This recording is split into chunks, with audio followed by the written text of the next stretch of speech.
আজকের সম্মেলনের উদ্বোধনী বক্তব্য পেশ করছেন সম্মানিত জেলা আমির বাংলাদেশ জামাত ইসলামী ঝালকাঠি জেলা শাখা কর্তৃক আয়োজিত আজকের এই ঐতিহাসিক কর্মের আমি শুরুতেই শুকরিয়া আদায় করছি মহান রব্বুল আলামিনের, যার একান্ত মেহেরবানি। প্রধান মেহমান হিসেবে উপস্থিত হবেন কিছুক্ষণের মধ্যেই সংগঠনের সিনিয়র নায়েব। রাজনীতি করতে চাই, আমরা আজকে পরিষ্কার করে বলতে চাই, এই শেখ হাসিনা সরকার করার কোনো অধিকার নাই। তাদেরকে এই বাংলার মাটিতে প্রতির বিরুদ্ধে নূতন করে ষড়যন্ত্র শুরু হয়েছে। আজকে আর করে বলতে চাই, এই জামাত ইসলামীকে নিয়ে খেলতে গিয়ে, জামাত ইসলামীকে নিয়ে যদি আপনারা কেউ খেলতে চান, আপনাদেরকে ভাত রান্না করার সময়ও দেওয়া হবে না। সুন্দর বাংলাদেশ আমরা চাই, একটি ফ্যাসিবাদ মুক্ত বাংলাদেশ। বৈষম্য রাজনৈতিক দলকে এই ফতুয়াবাজি বন্ধ করে, ষড়যন্ত্র বন্ধ করে, আমরা যেমন পক্ষে কাজ করছি, প্রয়োজনে আপনাদের বিপক্ষেও আমরা জানতে চাই কিসের ভয়ে করছেন। জামাত ইসলামের নিবন্ধন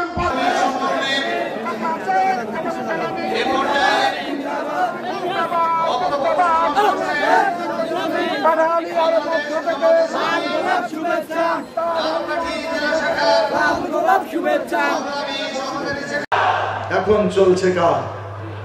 মানুষের। দুই ধরনের আইন, একটা হলো আল্লাহর দেওয়া ওহীর আইন, আর একটা হচ্ছে মানুষ তার নিজের মাথা খাটিয়ে তৈরি করা আইন। আচ্ছা বলেন, কোন আইনটা ভালো হবে? মানুষের যে আইন, মানুষের ভুল হয় না? অতএব মানুষের তৈরি আইনের মধ্যে ভুল আছে, আর ভুল আইন নিয়ে যদি দেশ চলে, দেশে কোনোদিন শান্তি প্রতিষ্ঠা হবে না। দীর্ঘ 54 বছরের ইতিহাস, যত সরকার এসেছে, কোন সরকার বাংলাদেশে শান্তি প্রতিষ্ঠা করতে পারে না, জুলুম অত্যাচার বন্ধ করতে পারে না। এই জুলুম অত্যাচার যদি বন্ধ হতে হয়, তাহলে নির্ভুল আইন দরকার। সেই নির্ভুল আইনটা কার আইন? আল্লাহর কোনো ভুল আছে? আল্লাহর যেহেতু কোনো ভুল নাই, আল্লাহর দেওয়া আইন নির্ভুল আইন। এই নির্ভুল আইন বাংলাদেশে যেদিন কায়েম হবে, সেদিন বাংলাদেশ থেকে সকল অশান্তি পালায়ে যাবে। আন্দোলন করে আমরা জালেমকে তাড়াতে পেরেছি, আমাদেরকে ফ্যাসিবাদ মুক্ত করেছেন। আল্লাহর কাছে দোয়া করছি, তাদেরকে যেন শহীদ হিসেবে আল্লাহ কবুল করে নেন।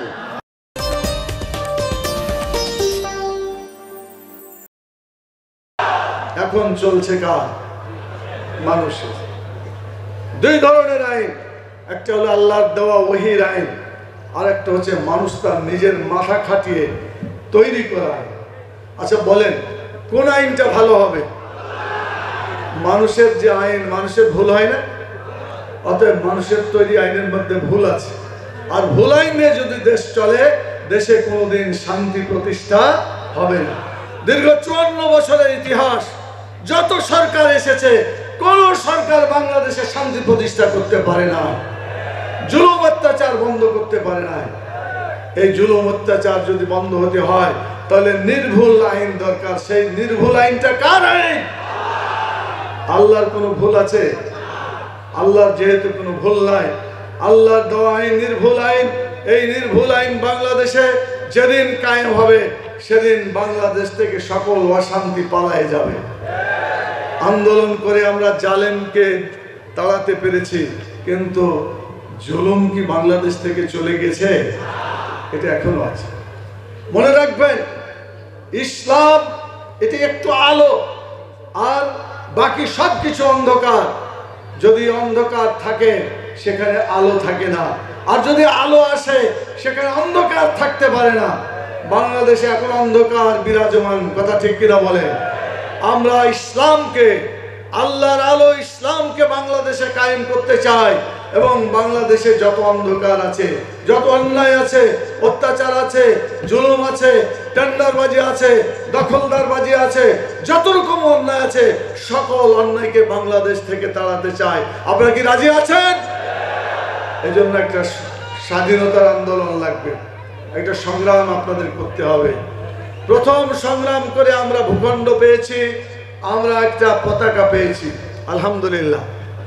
এর পরের সংগ্রাম করে যারা জুলুম করছিল, জুলুম যারা করছিল, তাদের মহানায়ক যে ছিল, তাদেরকে বাংলাদেশ থেকে বিতাড়িত করা হয়েছে, বলেন আলহামদুলিল্লাহ। কিন্তু জুলুমকে তাড়াইতে গেলে এই জায়গায় ইসলাম আসতে হবে। ইসলাম হচ্ছে আলো। আলো যখন আসবে অন্ধকার পালাবে। মানুষের অত্যাচার, নির্যাতন, এগুলো সব অন্ধকার। বাংলাদেশ থেকে এই অন্ধকারকে কি আপনারা তাড়াতে চান? তাহলে আগামী দিনে ইসলামকে বাংলাদেশে কায়েম করার জন্য কি প্রস্তুত আছেন? আমাদের স্লোগান হবে আল কোরআনের আলো শুধু ঘরে ঘরে জ্বালবেন। ঘরে ঘরে জ্বাললে ঘর পর্যন্তই থাকবে, গোটা দেশের কপালে কোরআনের আলো জুটবে না। তাহলে এই কোরআনের আলো কোথায় পৌঁছাতে হবে? জোরে বলেন কোথায়? জাতীয় সংসদ এমন একটা জিনিস, যেই জায়গায় যে আইন পাশ করবেন গোটা দেশে সেটা বাস্তবায়িত হবে। কথা ঠিক কিনা বল? ইতিপূর্বে আমরা দেখেছি ধর্মনিরপেক্ষতাবাদ, ইতিপূর্বে আমরা দেখেছি জাতীয়তাবাদ, বস্তুবাদ, সাম্রাজ্যবাদ, পুঁজিবাদ, সমাজতন্ত্রবাদ, সকল মতবাদকে আমরা দেখেছি। এই জাতীয় সংসদে পাশ করে গোটা মানুষের কপালে দুঃখ এনে দিয়েছে। কথা ঠিক কিনা বল? এখন দুঃখ তাড়াইতে হলে আনতে হবে ইসলাম। আপনারা কি জাতীয় সংসদে ইসলামকে পৌঁছাতে চান? এরকম জালসার কথাবার্তা বললে, সম্মেলন করলে কি হয়ে যাবে? জাতীয় সংসদে লোক পাঠাতে হবে যারা কোরআনের আইনের পক্ষে কাজ করবে। কথা ঠিক কিনা বলে? এজন্য বাংলাদেশে যারা যারা ইসলামের পক্ষে কাজ করতে চাই তাদেরকে আমরা ঐক্যবদ্ধ করতে চাই। আমরা ভোট কেন্দ্রে একটি ব্যালট বাক্স রাখতে চাই যাতে ইসলামের ভোট এক জায়গাতে পড়তে পারে। কথা ঠিক কিনা? আপনাদের এই ঝালকাঠির আশপাশে যত জেলা আছে, যত ইসলামী প্রতিষ্ঠান আছে, দিনের কাজ যারা করে যাচ্ছে তাদের সবারই সাথে যোগাযোগ হয়েছে এবং হচ্ছে, আগামীতে আরো হবে ইনশাআল্লাহ। আমরা চাই ইসলামী ব্যালট বাক্স যদি একটা ব্যালট বাক্সে পড়ে, ইনশাআল্লাহ বাংলাদেশে ইসলামকে কেউ ঠেকাতে পারবে না। সেই কাজটা আমাদের করতে হবে। আপনারা কি পারবেন ইনশাআল্লাহ?